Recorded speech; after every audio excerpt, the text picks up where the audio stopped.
2001 সালে ভুটানে ভূমিকম্প হয়েছিল, হয়তো তোমরা অনেকেই জানো। আর এখানে একটা জায়গায় পুরো ফেটে গেছিল, পুরো মাটি, মানে এখানে তো অনেকটা ভয়ঙ্কর ভাবে ভূমিকম্প হয়েছিল একটা জায়গায়।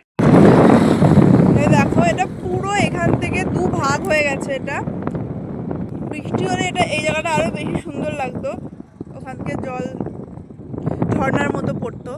ওখান থেকে আমরা নামবো, হয়তো ওই জায়গায় যাবো। চলো ওখানে গিয়ে দেখাচ্ছি।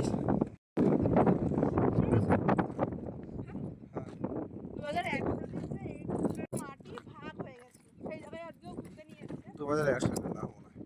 যাই হোক, ওরকম হবে 2000 বা 2001 বা তার আগে হয়তো হবে, ওরকমই হবে।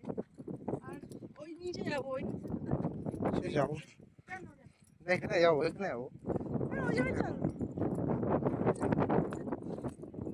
সাপের জন্য ভয় পাচ্ছ? এই দেখো, এই জায়গাটা পুরো ভাগ হয়ে গেছে, এই একটা সাইড আর ওই একটা সাইড। আর নিচে হয়তো নামবো, আসলে আমরা নিচে নামবো। জল কি জোরে যাচ্ছে, এ বৃষ্টি হলে আরো বেশি ভালো লাগতো। আর জায়গাটা দেখো, আমি একাই আছি, ও গাড়ি তালা মারতে গেছে।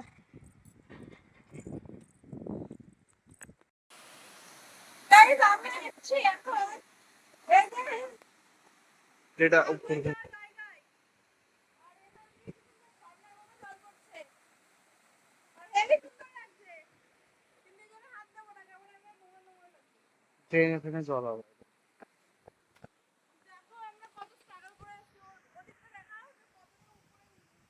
এইদিকে দেখাও, এইদিকে আসো। এখানে শুধু আমরা দুজন আছি, বেশিক্ষণ থাকবো না, কারণ সন্ধ্যে হয়ে যাচ্ছে, রাত হয়ে যাচ্ছে। ঠিক আছে, চলো। দেখো, সেরকম ওটা সেই গেম খেলার মতো জায়গা, এরকম গুহার মতো আসো। এরকম দুটো জায়গা। আমি তোমাকে ভালোবাসি। Just wow weather. শেষে তোমাদের সাথে কিছু ফটো শেয়ার করলাম, দেখে নাও। আবার দেখা হবে তোমাদের সাথে কোনো এক ভিডিওতে।